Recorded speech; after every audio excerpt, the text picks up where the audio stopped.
Hi there, and today I wanted to talk about the natural alternatives to the weight loss jab. Now, the weight loss jab has kind of gone like wildfire across the UK, and if you are someone that is watching people kind of losing weight really quickly and thinking, I want to do that myself, but actually I don't want to go down that route. That's not for me. I want to share with you 5 alternatives that are equally as effective. They don't have the same speed with which you lose weight, but what they do are create sustainability as far as your weight loss is concerned.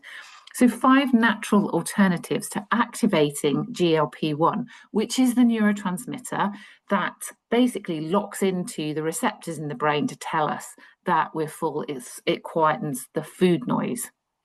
Now, one of the ways, or one of the things that blocks GLP-1 production is insulin. And insulin is the blood glucose hormone, is the hormone that's released in response to any kind of carbohydrate that we consume.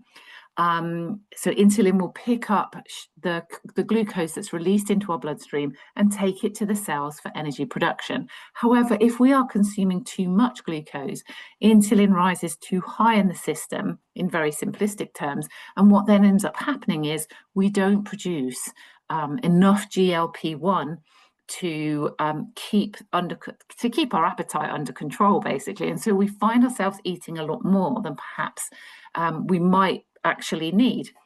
Now, with the weight loss jab, what happens is the weight loss jab produces or puts GLP-1 into your system, and then it quietens that food noise in your brain. It shuts down the appetite receptors, so you don't feel anywhere near as hungry. And that's what allows your essentially weight loss to take place. There's a little bit more science to it than that, but that's essentially what happens. But you can naturally activate GLP-1 in your gut and in your intestine and actually achieve the same results, quieten the food noise in your head and achieve the same results. But like I said, it's not a quick fix, but it's something that will is much more sustainable long term. So let's dive into this. What we want is we want to slow the release of glucose from carbohydrates down. So carbohydrates being anything from colourful fruit and veg all the way through to bread and pasta and then cakes and biscuits and chocolate, anything basically that releases glucose into your bloodstream. And we want to slow the release of insulin down. So we need to slow the release of that glucose that's released into our bloodstream down as well. So there's 5 really simple ways that you can do this, that you can slow the release of glucose into your bloodstream down and increase the production of GLP-1. The first way is to eat more protein at meal times. Now, you are not going to bulk up or anything like that. Protein, we always associate protein with guys that go to the gym and the weight training and what have you. That is not what protein does. Yes, it does to some extent if you're eating excess amounts, but what we are talking about here is adding between about 25 grams of protein at each meal. Okay, and that's going to increase the amount of the amount of protein that you have in your diet, which will have a knock-on effect to the speed with which insulin is released into your bloodstream, because protein is a much slower release, slows the release essentially of the carbohydrate that you're consuming into the bloodstream and allows for a much steadier release of insulin. So a good example would be to really focus on protein at breakfast time so that you can start the day with much more balanced blood sugars. Now, the second thing that you want to be doing is focusing on eating more soluble fiber. Well, actually, in general, more fiber, because fiber is great at slowing the release of glucose down into your bloodstream along with that protein, but it's also really good at keeping you feeling fuller for longer, basically. It slows the release of the foods from the stomach down, so you feel fuller for longer. And because it's slowing the release of glucose down, the fiber, and insulin is a much slower release then, because the fiber and the protein together are slowing the release of the glucose down, and therefore insulin is released much more steadily. You can then increase the hormone leptin that keeps you feeling full, and you don't release so much ghrelin, which is the hormone that tells you you're hungry. So it's all about all the other hormones as well. When we're talking about the weight loss jab and the alternatives to it, we want to activate the other hormones. So we want to lower our insulin, and we can do that by eating more protein and more fiber. So we're talking about protein, we're talking about white meats and fish, we're talking about all the beans, we're talking about full fat Greek yogurt, that kind of thing.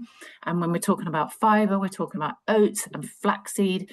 We're talking about colors as well, like broccoli, all the cruciferous vegetables, broccoli, cauliflower, anything colorful basically is going to help to slow the release of glucose down into your bloodstream. And when we get insulin under control, then we can really we can really kind of boost our GLP-1 production, and we can lower that ghrelin, that hormone that tells us that we're hungry. So that's our first two tips, is to eat more protein and to get more fiber into our diet. The third tip is to exercise, but at a steady state exercise. So even just going for a walk can really slow the release of glucose down into the bloodstream, slow the release of insulin, and then allow for GLP-1 production. It's also very good for the intestine, and the intestine is where GLP-1 is produced. So we want our intestine to be working efficiently, and a little bit of exercise can get that peristaltic movement in the intestine working efficiently too. We want to, the fourth tip is to increase the amount of healthy fats in your diet. So don't shy away from nuts and seeds and avocado and oily fish.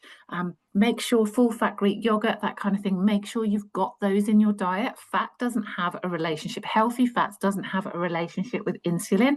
So again, if we've got some good quality fats in our diet, you can lower the insulin and increase GLP-1 production.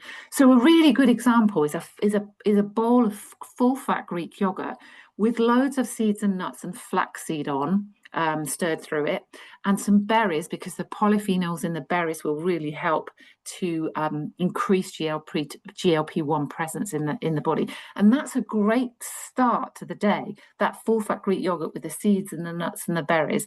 Lots of good soluble fiber, lots of good protein in there, lots of good healthy fats. All of that will keep your blood glucose levels really nice and steady, and will slow the release of insulin down, which means you can produce the GLP-1. You will stay full from breakfast to lunchtime. You won't have that food noise in your head. You won't be thinking about snacking all the time. Part of the problem is the fact that we have too much sugar and too much fast release glucose in our bodies or in our diets these days, which mean we are not then producing enough GLP-1. So the weight loss jab is providing that GLP-1, which means that that it's then locking into the receptors in our cells. We can do that ourselves. We can create GLP-1 ourselves. We just need to know how to do it. Okay. And then the fifth tip then is to make sure you are getting enough sleep. Sleep is so important for resetting your insulin, resetting your blood glucose levels, and allowing your appetite hormones to come back into balance. So increasing your leptin, which keeps you feeling full, and reducing that ghrelin that is telling you that you're hungry. So you can really manage your weight very, very naturally by getting your blood glucose levels. You do not need to necessarily, if you are that person that's thinking, I can see all these people managing their weight really quickly, but I don't want to go down that weight loss jab. What's the alternative? The alternative is much more sustainable long term. You just need to know what to do.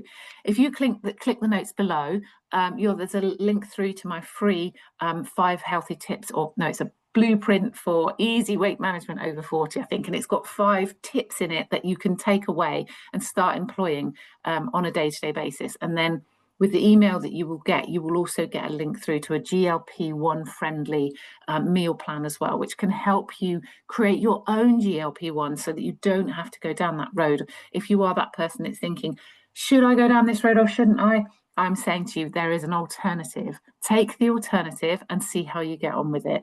Click that link in the notes below, and you can go over and download that blueprint, that weight loss blueprint, and then get access to the GLP-1 friendly meal planner as well. Let me know if you've got any questions in the comments below. Your 5 tips, just to reiterate: eat more protein at meal times, get that good fiber into your system as well on a meal by meal basis, and that will slowly release the insulin much more effectively. Get some exercise each day. Walking is absolutely fine. That zone 2 walking is fine, but it will still stimulate the gut and it will stimulate GLP-1 production. Make sure you're eating healthy fats each meal. Sometimes it can just be drizzling olive oil over the meal to get that healthy fat in there as well. And make sure you are getting enough sleep each night. If you're struggling with sleep, then there's lots of alternatives, and I'll share that in another video going forward. So I hope you found that useful, and any questions, put them in the comments below, and I'll speak soon. Bye bye.